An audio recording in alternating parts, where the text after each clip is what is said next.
Hey guys, welcome to another video on Bharat in Germany. For this, we have Humphrey with us, who is actually a data analyst at Ford Motor Company. Humphrey, welcome to the podcast. Tell us a bit about yourself. What are you doing? What is your background? How did you end up in Germany at all? Give us some details and then we jump into the questions of your profession.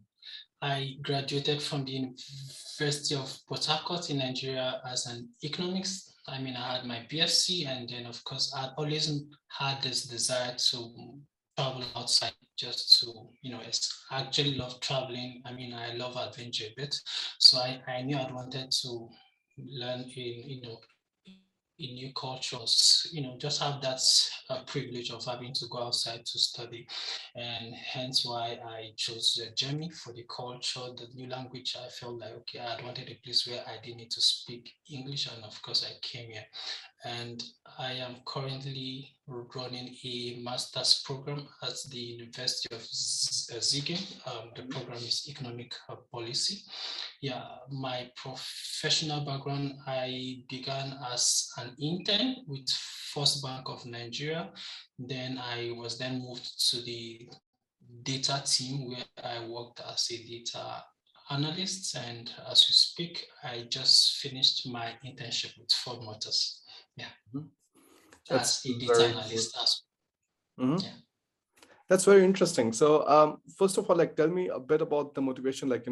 What was the main, kind of reason that you left Nigeria? For example, I always tell in my previous videos, and that is like in India, when you're finishing your engineering degree, the salary that you get is very less. The amount of salary you get, 50% of the salary you just pay in rent and food and everything. So what is essentially left in the end, not much after taxes and everything is gone. You don't get a lot of money to live off from. So the quality of life was something that I wasn't really ready to compromise on. And that's essentially one of the main reasons why I decided, okay, I'm not going to stay in India. I'm going to move to Germany, or I would have moved to any other country, but Germany at that time was such a nice option because you have completely free tuition, completely no tuition free universities. And that was something very interesting. And so I decided, okay, I'm going to go to Germany. What was the reason for you? I think I had the same reason and the same motivation as you. I knew, of course, I wanted to give my unborn kids a privilege of a better life that I didn't have. However, I think my strong motivation was just my adventure. I knew I actually love traveling. I felt like this was an opportunity for me to explore, to learn about a different culture and environment. Hence why I chose Germany. Actually, like I did try to tell people, I could have gone to UK or USA, but I felt like these were some places where I felt, okay, they speak English, and we had lots of Nigerians, a lot, and I had preferred a place where, okay, I didn't have more of my people, not because I was shy of them. I just do not like things that people are into. I love having to chart my own terrain. And as at the time, Germany was still not a popular destination for Nigerians. It was more of UK, Canada, and USA. So for me, the fact that it wasn't actually that much attractive, of course, the free tuition was also an incentive at the time. Yeah. So yeah. And was it a hesitation in the sense, were your parents concerned, or were the people around you telling you, why are you choosing Germany? Because how does it make sense? You will have to learn German and there will be language problem and things like that. Were there some kind of concerns there? No. I think in my own case, it was more of my sisters. So my sister is based in or lives in Spain. So I had people who were outside. So in fact, they were actually the ones who told me about Germany. So they knew more than I did. And of course, I did my homework. So I'm not sure I had any form of hindrance from my parents. For them, they wanted me to have the opportunity to be my best at whatsoever I had wanted to do, with my life. Yeah. That sounds very nice. Now, during your studies right now in Germany, so first of all, how was it for you to start looking for jobs and internships? what was the point in your studies when you decided, okay, like, now it's getting a bit too late. Now I have to look for internships or part-time jobs or something. So Yeah. what was that moment for you?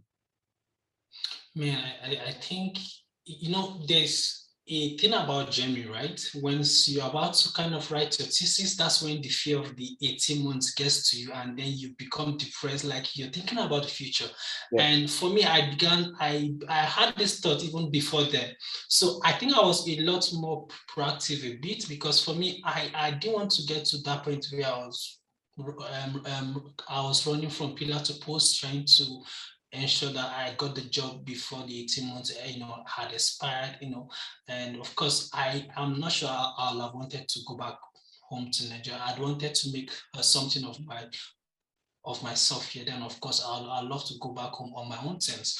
So I think I had this pressure on myself, and I think everyone in Germany has that pressure, where you just want to ensure that you had a full-time job or you had something that would help you. But I think it was quite difficult. So for someone who doesn't know me from 2018, seeing perhaps intern Ford could think I had it easy. Man, I'm sure if I told you my story, you'd understand that. See, at the end of the day, it's more about your desire and your passion to make something out of yourself. So I think the advice maybe for people is this: at the end of the day, I mean, the balls are in your court. You make of yourself whatever you want to be in life. I've always believed that your life is actually a function of your life choices. Yeah. Yeah, that's actually a very smart way to say it. Yeah, your life is a function of your life choices. Absolutely. I think that makes complete sense. And like when you came to Germany, like was it like all of a sudden like kind of difficult? Like thinking that, okay, like you just have these 2 years now, and once your master thesis hits, and if you don't have any kind of like job offers or stuff like that, it is just going to bring a lot of load on you. Were there some feelings like that? Yeah, I think I did. However, I think I was deluded actually, to be honest. So I think I was kind of naive. So just a background, right? I came from Nigeria because I mean, I see pictures of people having to live the best life abroad. So I thought maybe, of course, once they graduated, there was this job waiting somewhere, So I believe me, we might not all admit it, but we all had this fancy castle or something. And so I think I came with that, and I came here, and then the shock, the reality set in, and then that's got me worried. So I think it took a while before I was able to find my feet. However, by then I spent like 2 years or close to 2 years. So I was then at this point where I was raising to beat time, because I felt like I had just my thesis and then my 18 months. And I've learned from people who have gone ahead of me, from colleagues and friends who are kind of working full time, who had to share their stories and their experiences. And one thing stood out. I have a friend, he's Ghanaian. I think he's amongst my friends who I want to call a mentor, because he drummed this idea to me. He was like, Humphrey, whatsoever you do, make sure you do not graduate before getting make sure you get an internship before graduating. Mhm. Today I call him and I say, hey, thanks for always having to drum that. And I can say that I am where I am today because perhaps I took that advice. Mhm. And believe me, I had to start from the scratch. Mhm. And I didn't care about the fact that I'd lost close to 2 years. Now I think this month I think I should be 3 years Mhm. by next month. So I can assure you, I used the last 1 year, 12 months, COVID, to build myself, and I'm here. So the internships you see on my profile, I did all of that with God's help in 1 year. That's very, very nice. Now, how did you find your first part-time job in Germany, and how did you then end up with this internship? How was the process like? Okay, so I worked in a bank, a commercial bank in Nigeria, and then as an economics, you could almost assume that my path was defined for me. I was supposed to go towards this business inclined field, right? So actually, I came with that impression that, okay, hey, I have like 2 years of experience from, I mean, a big bank in Nigeria. So I thought it was going to count for something in Deutschland, right? Mm. So, and I came from the get-go, I think from 2018, I began applying for jobs. I began applying for internships and so on. And to my shock and amazement, believe me, you, between 2018 and 2019, I was applying and I stopped.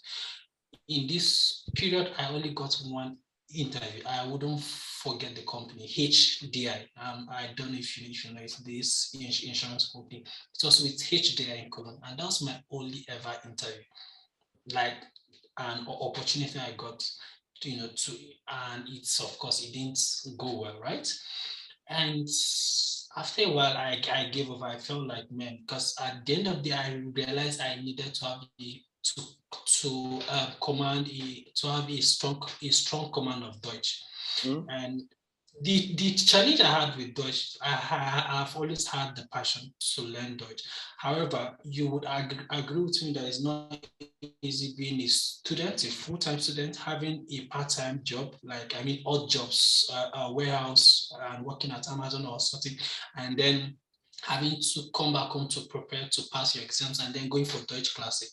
So it's for me, it was challenging. I do not know about others how they did theirs, but for me, I realized that I was learning at a very slow pace. So it meant that I didn't have the time I would have wanted, because I thought in 2 years I could have learned Deutsch enough to perhaps get a full-time job. However, I didn't know that I needed to get internships and working students before I got the full-time job. So hence why I guess I wasn't getting this offers or maybe interview opportunities.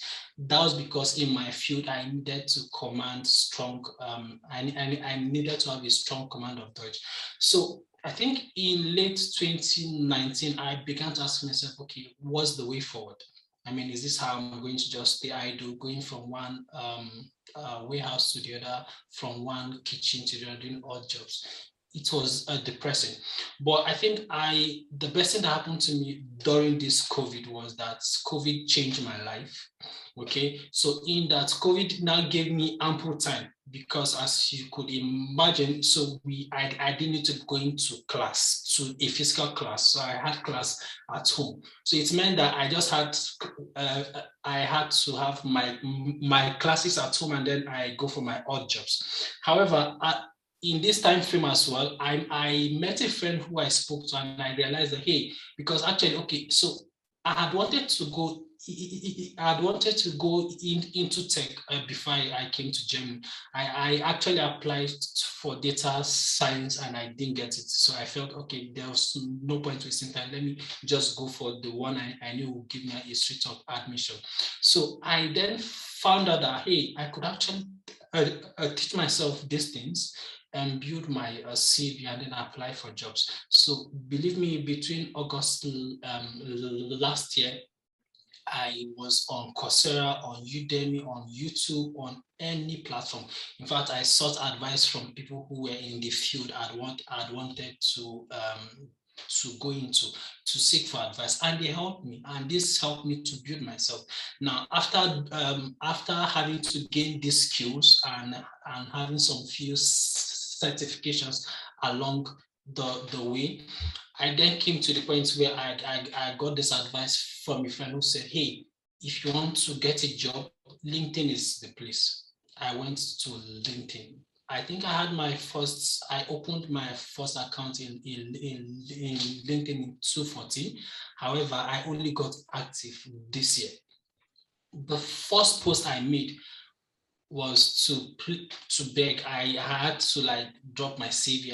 I saw people doing it, so I felt like, okay, maybe that was the best thing to do. And I dropped my CV. I was like, hey, I'm open for opportunities. If you have any, introduce me or just share my CV. Believe me, that was probably the best thing I did. Do you know why? Now, I didn't get a job. I didn't get anything. However, I had people who saw everything wrong with my CV because they were a lot more experienced. So they came, some came into my DM, some wrote on my page and told me how to go about it. So I realized that my CV was wrong. So I had a Nigerian actually who took interest in me. He put me aside and he helped me build my CV. Today, I can tell you, I can build your CV such that I can assure you, you can apply to 5 jobs with that CV and you can get at least 2 calls. Okay, so he helped me build my CV and I learned a lot. The same with some girl who also told me some stuff and it's helped. Aside from that, I had alerts from LinkedIn, Stepstone, Indeed, and Glassdoor. So on an average, and I'm not joking, every day I received not less than 50 job alerts, and I was dedicated to each of them. I didn't feel like, okay, these were too much. In fact, at some point, I got used to it. I opened all of them and I applied. And how I did it was that for each role I felt I was a good fit, yeah, I'm sure I tried to tailor my CV. However, let's be frank, if you're applying to, and this was my case, I was applying to not less than 12 to 15 jobs a day. So there was no way I could really tailor all. But please, if you can, please do that. However, the ones I knew I was a very good fit for, I took my time to tailor my CV. So on an average in a day, and I'm not joking, I am not, these are not just me having to make up numbers. In a day, I got almost every day between January this year and March, before I got my first internship, I was interviewing every day with at least 4 companies a day. In an average, in a week, I was having 20 or 15 or 10 interviews. However, I lost a bunch of them, like I said, because I was still new in this field. However, these interview opportunities built me up. I was given a business case to solve in each interview process, and it built me up. Over time, I got good. I mean, I improved myself, and that was how I got my fourth job. Mhm. How? By just having to put myself out there. I ensured I sent to not less than 10 to 20 this. I mean, if you recall, I shared how that I also learned a new trick from you. I didn't know of this. So I knew of this just last month through you, where you shared that it was a good idea, that, and actually it makes sense because I've never heard this from anyone. Yeah. So it was actually a secret, big one, that we should always look for this speculative job advert. Bro, Yeah. I did that, and I did that the day after I saw your post, and I was called for an interview. The pattern was that as at then I had gotten a job offer, so they were like, okay, there's no point, and I've been doing that. Yeah. Man, that's very nice because I mean, like my tongue gets blue saying that, hey, like you should take a look at the initiative applications because sometimes you can get some very nice leads there. I tell you from my Yeah. experience, so I do not like post any of the job postings on my website. I don't post it on like LinkedIn or like, most of the other platforms. Really. What I like to do is I want to see if like somebody has the motivation enough to like apply to us. And sometimes you see like these people are generally more motivated. They know more about the company. And I'm like, okay, like this person knows that there's like no job opening or something on the website, and he still decided to take out the time to apply. And then I generally like, go through it and I see like, if the application is nice or not. But there, like the first impression always is okay, like this guy put himself out there. This guy put the effort inside to like kind of send me this particular email with the documents and so on. And that's generally always positive. And Humphrey, so like what was, let's say, what would you say is the mistake that most other people do when they're like looking for jobs or part-time jobs in Germany? Yeah, I think the looking for jobs is, I think oftentimes we don't even know the tools or the job requirements. So a bunch of us just apply, just hoping, praying to God and just, yes, I mean, I'm a Christian and I'm a believer. However, I've always known that's you have a role to play before God even comes to your aid. So oftentimes we don't make this research to know, okay, what are the requirements for me to succeed. So I believe you knowing this would help you. Like along the way, I realized that, okay, I failed at some job interviews because perhaps, let's say, I didn't know Tableau or Power BI, and I went back and did some learning, and I came back and I did better. So I think if you know the tech stack or the job requirement, it helps. Also, I believe that one very important thing I also did was that for every job, not every, but at least most of the jobs I applied for, right, I always went on LinkedIn and I looked for people who work there. And to be honest, I didn't need to know them, because the truth is that oftentimes you need to apply for that job immediately, because I have learned that the earlier you apply for a job, the higher your chances. Because to be honest, yes, the job post could be online. However, if it has been, or if it's been there for 2 weeks, high chances are that they've handpicked the first few persons who they felt were a good fit. So even if you were a better fit, they might not have the time to look at yours. So I think a first one is to always look out for jobs immediately they were posted. Secondly is that go on LinkedIn, look for guys to send a chat on their. You can try by having to connect and then ask them to please kindly refer you. To be honest, right, I do not feel like you have all the time to build a connection with them before you ask them. These are just random acts these are gestures I believe that people should be able to offer to people without having to know them, because it's just a recommendation. However, I understand, and it's fair. I've had some people say they do not know me, and as such, they wouldn't refer me, and it's fine, and I moved on. But you'd meet some persons who wouldn't ask questions, and they are happy to actually refer you. So I'd always advise people to go online, look for some few persons who work in this said company, ask them to kindly refer you, because once you're being referred by, I think you also said so, that companies actually look at people who are referred by colleagues, and then they also look at I think these are the top two spots that they go to pick people from. So if you're in these two spots, I mean, it really does improve your chances. Yeah. Mm-hmm. Absolutely. It has And the happened. third one, Yes. I'm very sorry, is also build your CV based on the job profile, because oftentimes you have to be aware of the ATC. I always look out for that. So I might not change much about myself. Let me give an instance. So if the job says, okay, hey, we need someone who is good with Python. I mean, I'm good with Python, but perhaps it's not my seed. I will just go back there and put in Python, because this machines, before they get to the humans, have some words that they've been mandated to kind of look out for. And if they don't see them, it brings down your score. And if you don't meet that average that they expect, you won't get called up. So if you know the keywords that you should have in your CV based on the job description, you should also ensure you have them on your profile or CV. Mm-hmm. Mm-hmm. Absolutely. I think like that really makes sense. Um, that's a big mistake if they clearly mention a few skills or a few like requirements that they have, and you do not like take out the time to mold your CV to inculcate those keywords inside. I think that's a big fail for sure.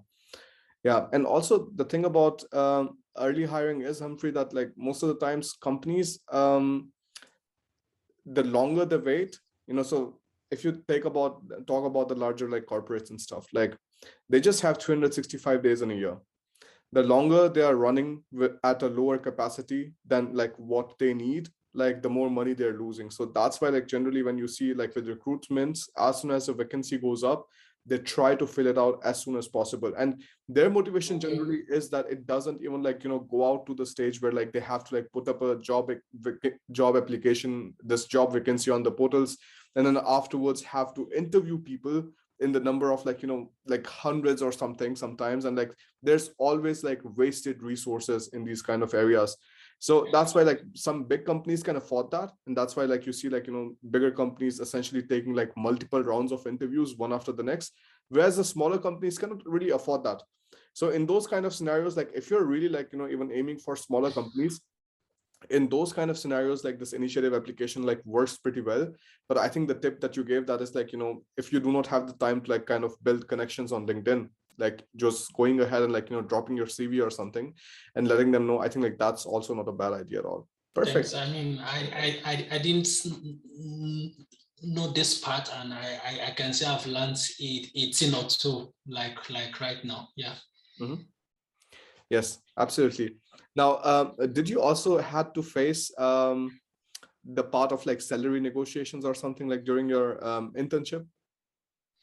No, but for the full-time job that I got, yes, I mean, I faced that, and Mhm. it was my first time of having to negotiate. So I mean, I could say I did my best, but the thing I did was this: I had an amount in mind that I felt I was worth, because I did my research. And when they made a previous offer, I was like, okay, actually, I do not think this is good enough for me. Can you offer me this, or within this range? Because for me, I was more about having to build my CV by having to gain a lot more experience. So the pay, the pay, the package, it wasn't that important to me. However, I wanted to earn an amount just to feel good about myself, because I mean, I'm not doing the job for free, right? So I Mhm. should earn some amount to help me to keep me committed and motivated. So when she offered this amount, I was like, okay, actually, I think I would rather this. And oftentimes you'd find that they are even happy to accept your offer. So I would say, do not be scared to say your mind. Do not, because actually you stand a cooler chance of having to get the best deal if you do your research before having to come on board to talk about this. Yeah. Mhm. But I would also advise that, in my opinion, when they ask me at the first stage of the interview, I do not tell them, because for me, I mean, it's not important at that point. I'll be like, hey, I think um, we can easily negotiate this when we get to the final stage.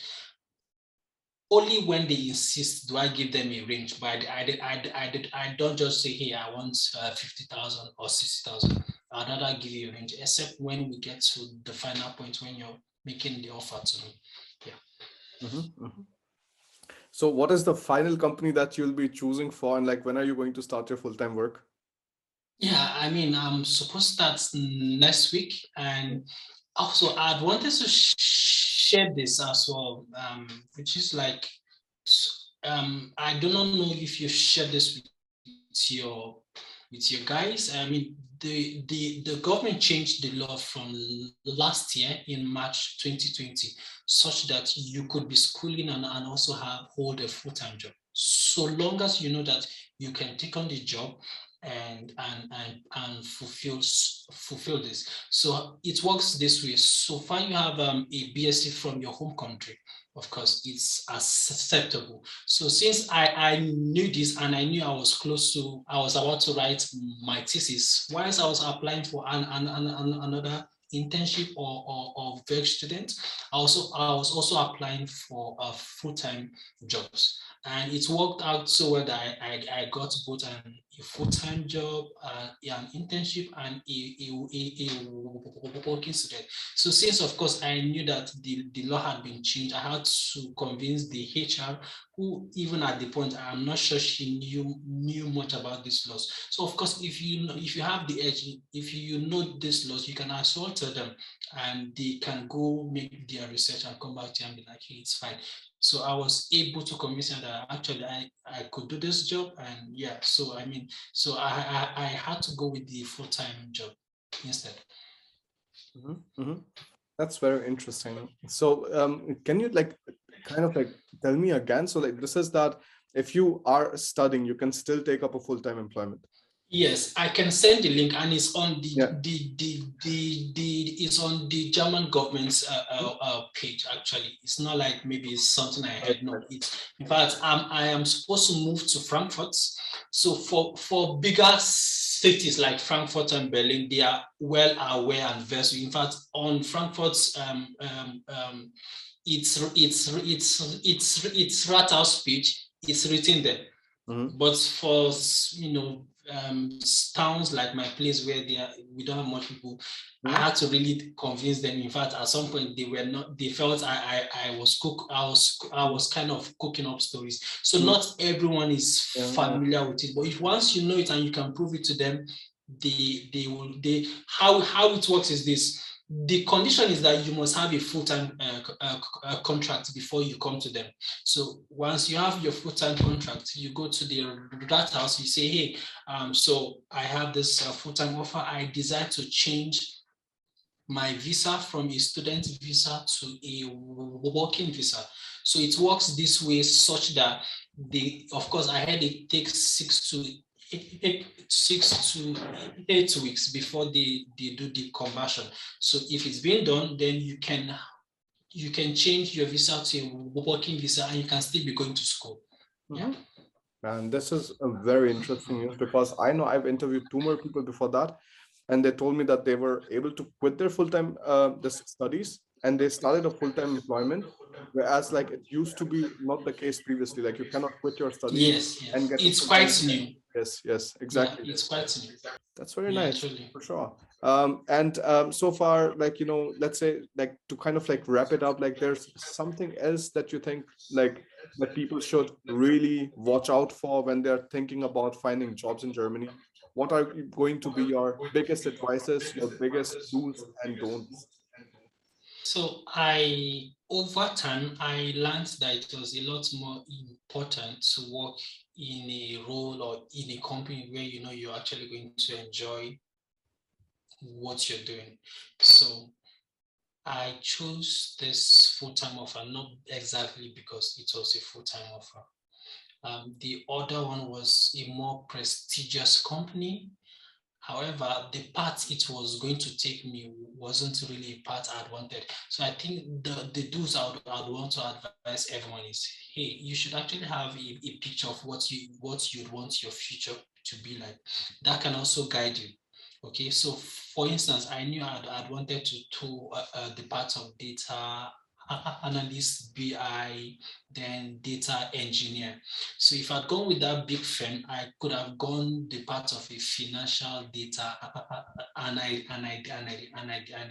didn't want that, and that helped to influence and direct me. So I feel like you having to know the stuff you'd want for yourself in the next 5 years helps you to make a better decision. However, if it's your first job, of course, I understand that you do not, I'll tell you to take it. Okay. However, when it's your next job after the first job, these are times when if you have to choose, your choices should be based on where you want to see yourself. Because the thing I've learned is that your job before you graduate steers you to a path. So if you want to go into data analysis and you took a financial data analyst job before graduation, most likely that the job offers you're going to get are towards the parts of a financial data analyst as against a normal data analyst role. So you having to know this should encourage you, steer you to ensure that you got what you know you'd actually enjoy, because you wouldn't enjoy the